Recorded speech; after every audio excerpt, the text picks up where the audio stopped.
The reach crunch with extended arms primarily targets the upper abs. If you struggle to achieve the proper range of motion or experience neck strain while performing crunches with your hands behind your ears, extending your arms forward can enhance the range of motion and improve core contraction. To progress this move and make it slightly more challenging, you can also keep one arm extended in front with the other hand placed behind your ear, then alternate hand placements at the end of every rep. Here's how to do it correctly. Lie flat on your back with your knees bent and your feet flat on the floor about hip width apart. Extend your arms straight out in front of you with your hands reaching towards your knees. Keep your head and neck in a neutral position, chin slightly tucked. Before starting the movement, engage your core by pulling your belly button towards your spine. Press your lower back into the floor to maintain stability.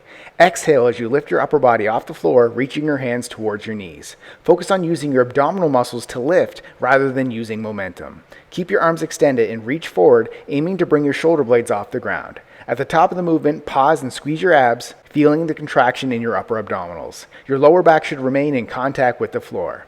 Inhale as you slowly lower your upper body back down to the starting position with control. Keep your arms extended throughout the movement. Repeat for reps. Subscribe to get a new exercise video demo every day.